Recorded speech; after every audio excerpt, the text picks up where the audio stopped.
አሜን። የመጀመሪያው ለምንድን ነው በጣም መታዘዝ ስብከት ላይ ኑሮ ላይ ቃል ላይ መታዘዝ የሚበዛው ካላችሁ የመጀመሪያው የአምላካችንና የጌታችን የኛ ተገዥነት የሚታይበት ስለሆነ ነው። አንድ ሰው አሜን። እኔ ምገዛለት አለ። የኃጢአት ባሪያ ሳልሆን የጽድቅ ባሪያ ነው። የምታዘዘው የኃጢአት ባሪያ ስለሆንኩ ሳይሆን የጽድቅ ባሪያ ስለሆንኩ። አንድ ሰው አሜን ይበል። በእኛና በእግዚአብሔር መካከል ያለው ልጅነት ብቻ አይደለም። ልክ ነው። የአዲስ ኪዳን ዋና በእግዚአብሔርና በእኛ መካከል ያለው ልጅነት ነው። ግን ከልጅነት ጋር አብሮ ተያይዞ ደግሞ በበጎ ፈቃድ የሚመጡ ደግሞ ነገሮች አሉ። አንደኛው ባሪያ። ለምሳሌ እግዚአብሔር ሰዎች ሌላኛው መጠሪያቸው ባሪያ ምን ማለት ነው? ባሪያ ማለት ጥቁር ከለር ምናምን አይደለም። ባሪያ ማለት ተገዢ ነው። ጌታ ያለው ራሱ ለጌታ ይሰጠባል። እስቲ አንድ ሰው አሜን ይበል። ከዚህ በፊት ነግሬያቸዋለሁ። ያ ብዙ አዳዲስ ሰው ስላለብ ደግሞ ችግር የለውም። መጽሐፍ ቅዱሳችን ላይ በብሉይ ኪዳን ላይ ሰዎች ባሪያ የሚሆኑት በሁለት ምክንያት ነው። አንደኛው ባሪያ የሚሆኑት ዕዳ መክፈል ሳይችሉ ሲቀሩ ሄለው እና ዕዳ መክፈል የማይችሉ ሰዎች ባሪያ መሆናቸው ምልክቱ ምንድነው ካላችሁ ጆሮአቸውን ይበሳል።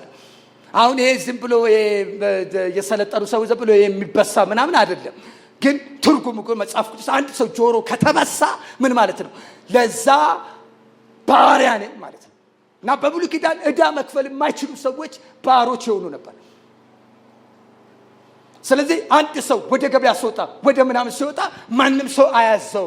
ለምን? ጆሮ ስለተበሳ ጌታ አለው ይባላል። አሜን።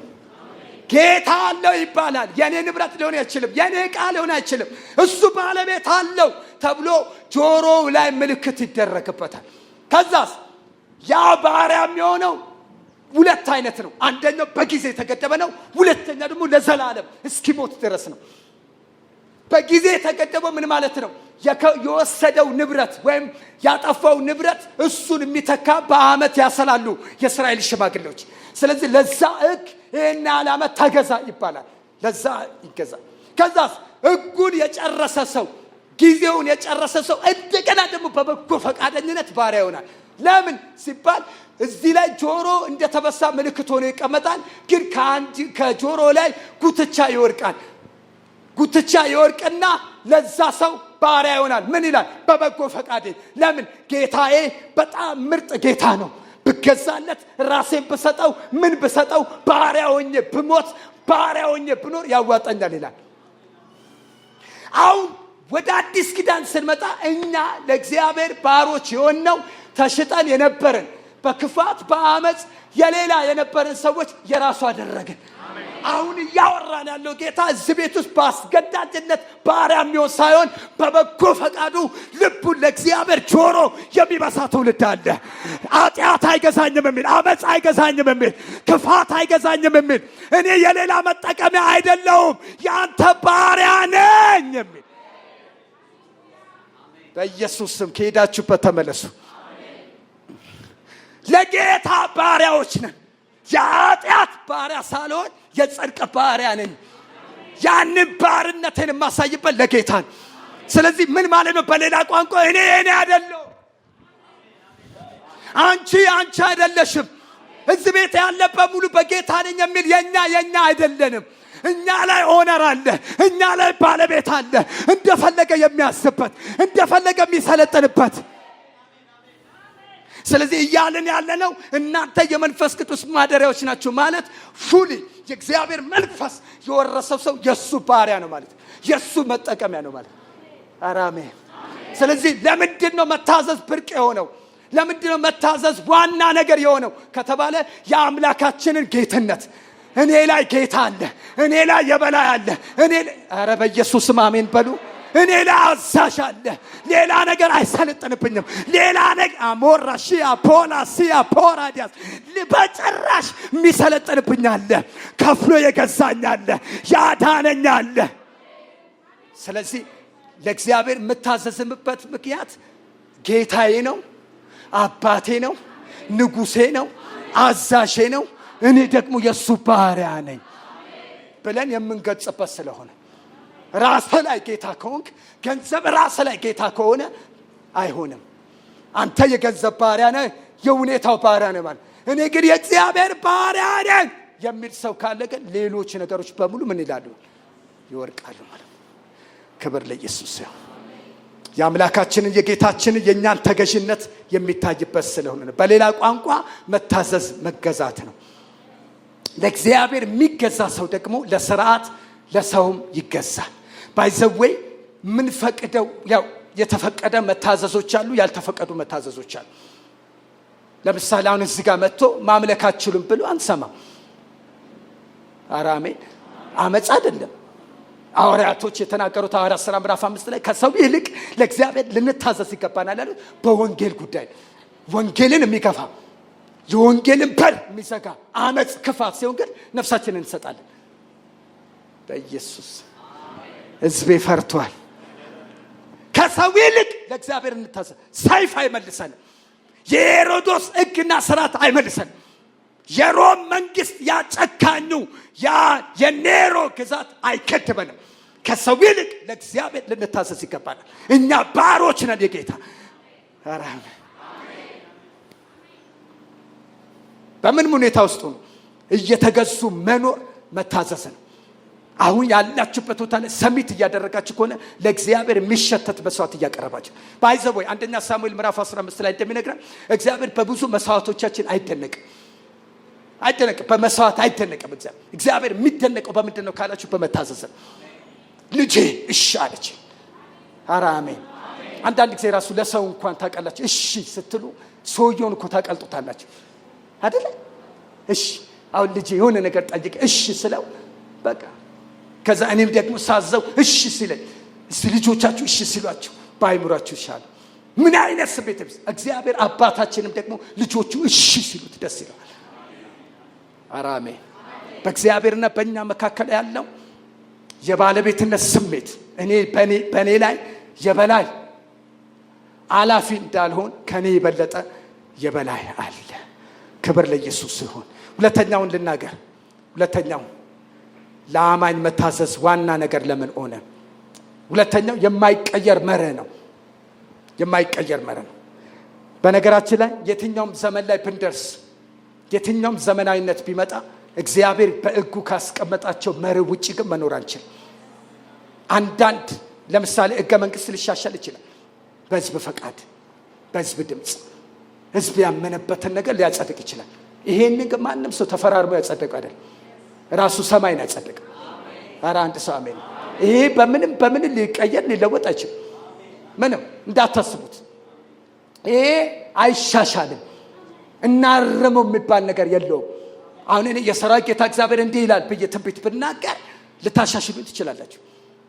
እላው እየሰማችሁ ነው። ከእግዚአብሔር ቃል ውጪ የሆነ ነገር ስናገር ይሄ ከቃል ውጪ አይደለም ብላችሁ ተመን። ይሄ ግን ተፈትኖ ያለፈ ነው። ማንም ይሄንን አይመረምረው። በዚህ ትመረመራለህ እንጂ ማንም ይሄንን አይፈትሸው። አንተ በዚህ ትፈተሻለህ። ይሄ ቃል የበላይ ነው የሚል አሜን ይበል። ስለዚህ እዚህ ውስጥ የተቀመጠው መርህ ይሰራብኛል። ይሄ ለእስራኤል ነው ብዬ የምተው ነገር አይደለም። የእግዚአብሔር ቃል ያው ነው የሚሰራ ነው የተባለው ዛሬም ስለሚሰራ ነው። ሰርቶም አይተነዋል ቃሉ፣ እየሰራም አይተነዋል ቃሉ። ደግሞ የሚቀጥለው ዘመን ላይ ይሄ ቃል የበላይ ሆኖ በስልጣን ይሰራል። ስለዚህ አንድ ጊዜ ከፍ አድርጉና መጽሐፍ ቅዱስ የያዛችሁ ሰዎች እዚህ ውስጥ ያለው በረከት የኔ ነው በሉ። እዚህ ውስጥ ያለውን አድርግ የተባልኩትን ዛሬም አደርጋለሁ በሉ። አሜን። ኢያሱ ምዕራፍ 1 ላይ ልውሰዳችሁ። አላነበውም ጊዜ ስለሌለኝ። ኢያሱ ምዕራፍ 1 ላይ እንደምታውቁት የሽግግር መጽሐፍ ነው። በተለይ ምዕራፍ 1 ላይ የሽግግር ጊዜ ነው። እግዚአብሔር አምላክ ሙሴ ከሞተ በኋላ አሟሟቱን እንኳን ክሊር አልሆነም። እስከ ዛሬ ድረስ እስራኤል ሙሴ አልሞተም ብለው ነው የሚያስቡት እና አርጓልም ብለው የሚያስባሉ።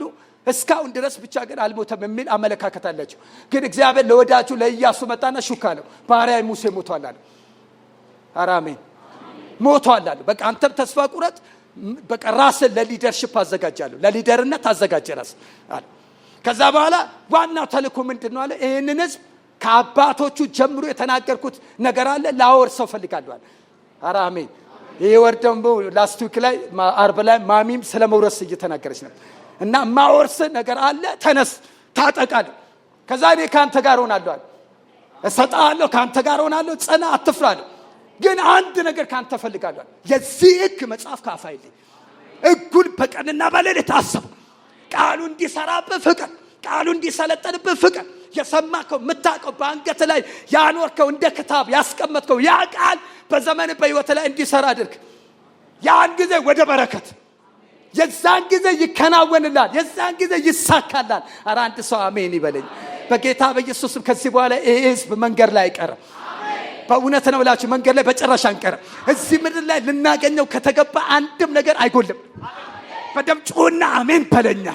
በእውነት እያየነው ይሄ በጣም እንደው ከሩቅ ሆኖ ምሳለመው ነገር አይኖርም። በዘመኔ የእግዚአብሔርን መርህ እየተከተልኩኝ ሕጉ በእኔ ላይ እንዲሰለጠን፣ ቃሉ በእኔ ላይ እንዲሰለጠን፣ መንፈሱ በእኔ ላይ እንዲሰለጠን እያደረግኩ እዚህ ምድር ላይ ስኬት የተባለው ነገር ያገኘኛል። የዚህ ሕግ መጽሐፍ ካፋ የለን። አሜን። ሁሉ ነገር ይቀያየራል። ዘመናቶች እየተቀያየሩ ነው አይደል? እያየነ ነው። ትላንት ያልነበረ ነገር ዛሬ እየነበረ ነው። የሀገራችን ሁኔታ ስታዩ፣ የቴክኖሎጂ ምናምን ስታዩ በየጊዜ እየተቀያየረ፣ ግን አንድ ግን ባይቀየራል፣ የቤታችን ራስ፣ የቤታችን የበላይ፣ ወደ ቃሉ ወደ መንፈሱ የምንጠጋበት ዘመን ይሁንልን። ባይዘው ወይ እግዚአብሔር ሁልጊዜ ከእግዚአብሔር የምንፈልገው ነገር እንዳለ ሁሉ እግዚአብሔር ከኛ የሚፈልገው ነገር አለ። አትርሱ። እኔ አምጣ፣ አድርግ፣ ይሁንልኝ፣ ይሳካልኝ፣ ይከናወንልኝ እንደምለው እግዚአብሔርም ከልጆቹ የሚጠብቀው ነገር አለ። ያንን የሚጠብቀውን ነገር በህይወታችን ላይ ማድረግ እንዲሆንልን ጌታ ይርዳን። ሶስተኛው ለአማኝ መታዘዝ ዋና ነገር ለምን ሆነ? ሶስተኛው መዳናችን የተገኘው በመታዘዝ ስለሆነ። አሜን። ክብር ለኢየሱስ ይሁን። መዳናችን የተገኘው በመታዘዝ ነው። ልመልሳችሁ። ውድቀት የመጣው ኃጢአት የመጣው በአንዱ አዳም ምክንያት ነው። ልክ ነኝ? ተሳተፉ ከኔ ጋር። በአንዱ አዳም ምክንያት። ቆይ ስሙ፣ እኔ በሌለበት እኮ ነው ኃጢአቱ የተሰራው። ሄሎ፣ እኔ በሌለበት እኮ ነው ኃጢአት የሆነው አይደል? እንደሱ እኮ ነው። የለንም። አዳም ሲበላ አልነበርንም። ግንዱን ይብላ ፍሬውን ይብላ ምናውቀው ነገር የለም። ግን በልቷል የሚለው ያንን የበላው ደግሞ አትብላ የሚለው ትእዛዝ በወጣበት በዛ በፕሬዘንስ ውስጥ በኤደን ገነት ውስጥ ነው እግዚአብሔር በሚገኝበት ሰጪው ያልተከበረበት። ታዲያ በሱ ተያይዞ የመጣው በሙሉ ሞት በአንዱ አዳም ምክንያት መጣ። ምክንያቱ ምንድን ነው ሲባል አለመታዘዝ። ሄሎ፣ በአንዱ አዳም አለመታዘዝ ምክንያት የሰው ልጅ በሙሉ የውርስ ኃጢአተኛ ሆነ። በዲኤንኤ ኃጢአት አገኘን። የለውበትም፣ አልነበርኩበትም። አዳም ሲሰራ አላየውም፣ አልተፈራረምኩም፣ የለውበትም። ግን እኔን በከለኝ። ልክ ነኝ? ከዛ መጽሐፉ ሲናገር ሮሜ ምዕራፍ 5:6 የመዳናችን አንዳንዴ እላያችሁ ለሲጫጫንባችሁ ሮሜ ምዕራፍ 5:6 ክኒን ውሰዱ። ከዛ ደግሞ ሄድ በሉና ኤፌሶን 1:2-3 ውሰዱ ክኒን። ያን ጊዜ ለካድኛለሁ ትላላችሁ እንጂ አትፍዘዙ። የሆነ ነገር ሲጫጫናችሁ ዲፕሬሽን፣ ከዛ ነገር ውጡና ወደ ተደረገላችሁ ነገር ገቡ። እኔ እንደሱ ነው የማደርገው። በጣም በሱ ነው እኔ ያለሁት። መጽሐፉ ሲናገር ሮሜ 5 ላይ በአንዱ አዳም አለመታዘዝ ምክንያት ኃጢአት ወደ ዓለም ገባ፣ በአንዱ አዲሱ አዳም ክርስቶስ መታዘዝ ምክንያት ደግሞ ሕይወት ተቀበለ። ወየው በአዲሱ በአሮጌው አዳም ከሰርን፣ ወደቅን፣ አጣን፣ ክብራችንን ያለንን ነገር አጣን። በአዲሱ አዳም በጌታ እንደ ሰው ሆኖ ምስሉን መልኩን የባሪያን መልክ ይዞ የመጣው በሱ መታዘዝ አኮ ማራጥ ይካፓራዳስ መዳናችንን ብርቅ ያደረገው የታዘዘልን ስላለ ነው። መስዋዕት ሆኖ የቀረበ ስላለ ነው። ስለኔ የታየ ስላለ ነው። አሞን የባራዳ የኔ ምትክ ሆኖ ስላለ ነው። በሱ ምክንያት ስለዚህ የምታዘዘው ከመዳኔ ጋር፣ የምታዘዘው ከፍቅር ጋር፣ የሚታዘዘው ከመስዋዕት ጋር የቀረበ የጌታ ማንነት ስላለ ብርቅ ነው። መዳናችን የተነካካው ከክርስቶስ ኢየሱስ መታዘዝ ሞት ጋር የተያያዘ መስዋዕት ሆኖ መቅረብ። አሜን አሜን። አሁን ሰይፍ ሳይሆን ድቅን የሚለው ፊቴ ፍቅር ነው። ድቅን ነው የሆነ የሚጎልብኝ ነገር እንዳለ ያሰብኩ እንዳይጎልብኝ ማረገው ነገር ሳይሆን ፍቅር ስለኔ የደማ የቆሰለ መስቀል ላይ ራሱን የሰጠ የኔን ቦታ የተካ የኔ ምትክ። አንድ ሰው አሜን። ለጻድቅ ለመልካም ሰው የሚሞት ይገኝ ይሆናል፣ የሚታዘዝ ሰው ይገኝ ይሆናል። ለአመፀኛ ለኃጢአተኛ ግን በጨረሻ አይገኝ።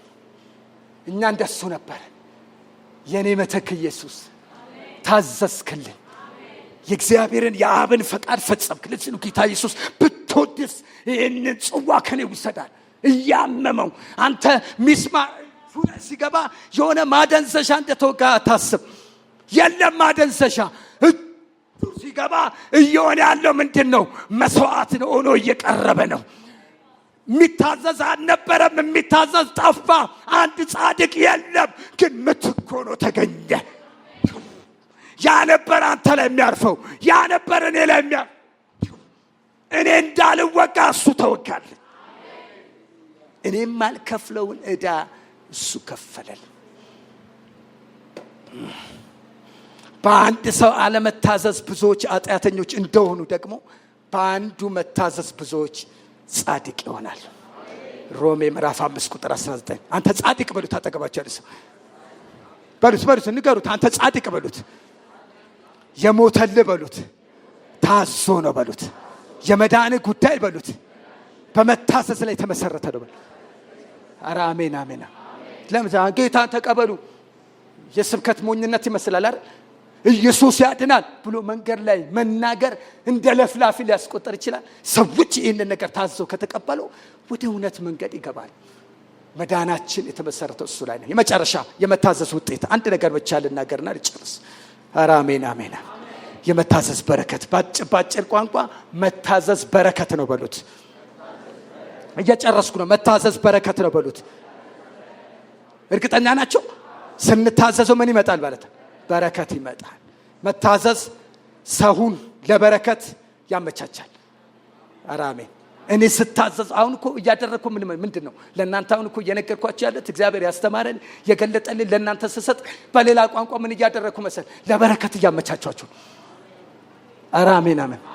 ቆንጆ አማካኝ ለአጥቂ ይሰጣል፣ አመቻችቶ ይሰጣል፣ ወስዶ ይደረግመዋል።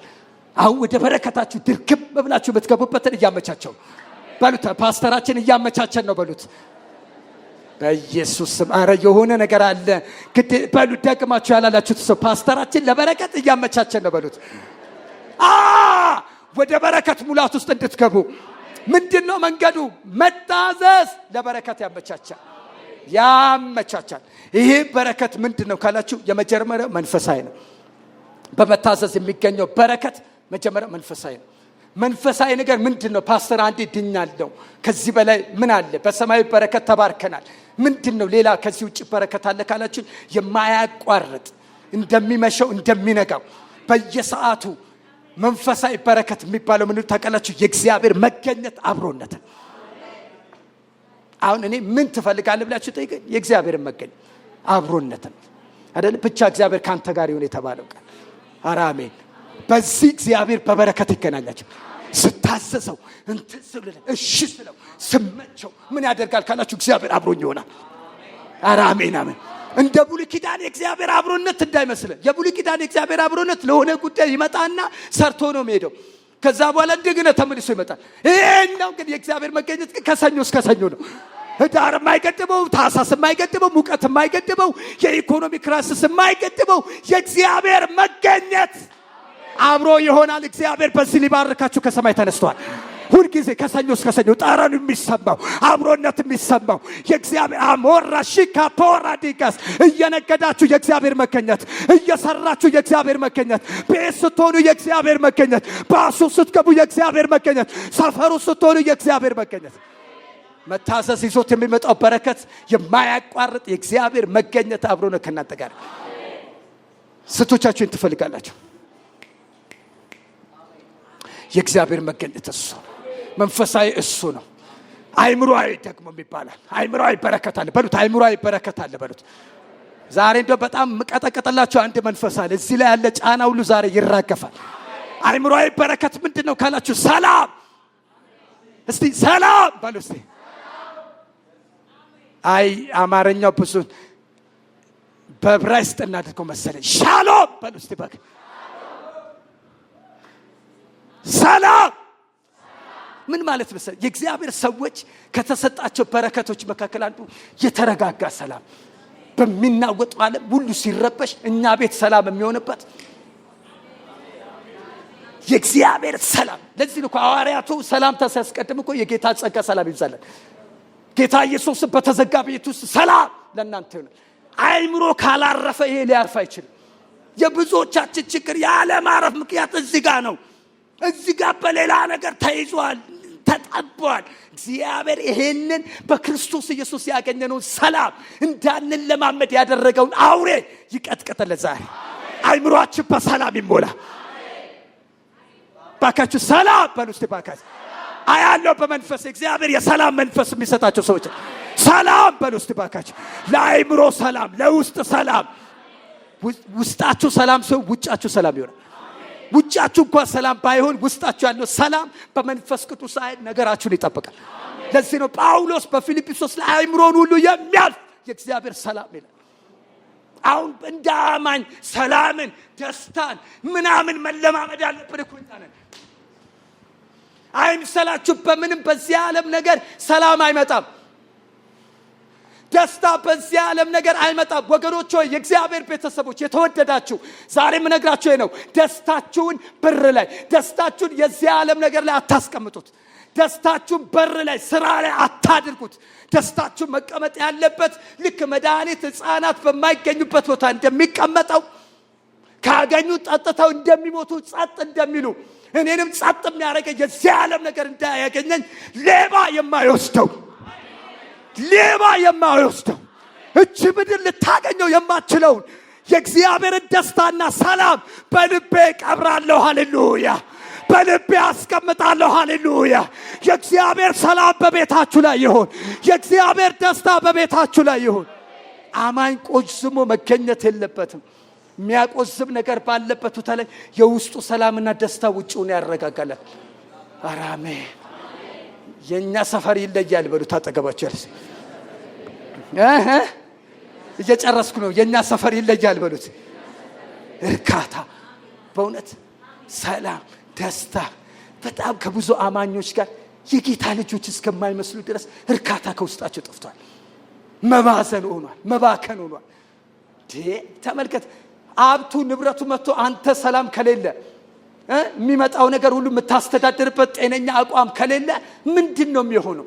ከኛ እኮ በጣም በብዙ የሚቆጠር ነገር ያላቸው ሰዎች እኮ ውስጣቸው ሰላም ደስታ ስለሌለ እኮ ነው፣ እርካታ ስለሌለ እኮ ነው። ሌላ ነገር በአንዱ መተካት የሚፈልጉት። እኛ የምንተካው ነገር የለንም። ማይተካ ነገር ተሰጥቶናል። በቃ ይሄንን አላወዳድረውም፣ ይሄንን አላስገባውም። ኧረ አሜን አሜን። በእውነት የአባቴ መንፈስ ዛሬ ሌሊት ነግሮኛል። ደስታን ሸምታችሁ ትወጣላችሁ።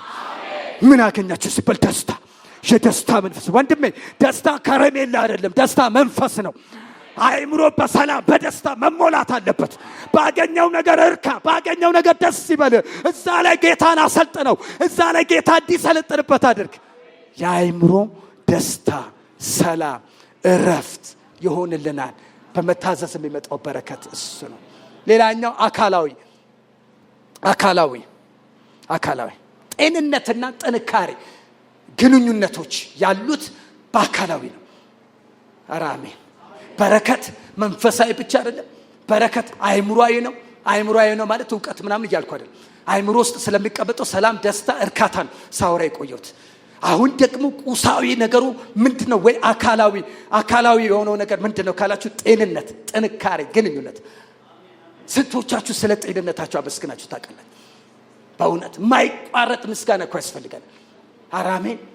ከፈለገ ጥርሶቻችንን እንቆጠር፣ አሁን ባለው ገበያ እናባዛው። ይህን ተሸክመን እንዞራለን። ጤነኛ ኩላሊት ያላችሁ ሰዎች እንደ ወደ ጌታ ብትሄዱ አንዱ ኩላሊት ቤተሰብ የሚያስተዳድር ነው ያላችሁ። አሜን። በጣም በቃ ስለ ጤንነታችሁ ያው በረከት ምን አግኝታል ብላችሁ ጠይቁ። ጤነኛ ነኝ፣ በእውነት ጤነኛ። እኔ ያው ከማሚ ጋር ከተጋባን 15 ዓመት ነው። እሷ ራሱ የታመምኩ ቀን እንዲህ ስታሻሽኝ ይለቀዳል።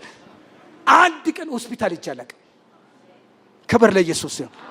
ነገ ደግሞ በድንገት ሆስፒታል ብታገኙ ፓስተር ብሎ ነበር እንዴት ነው ምናምን እንዳትሉ። እስካለሁበት እስከዚህ ሰዓት ድረስ እስከማውቀው ድረስ እግዚአብሔር በጤንነት ባርኮናል። ጤንነት ባካችሁ በሉልኝ። ጤንነት እግዚአብሔር በረከት ነው በሉት።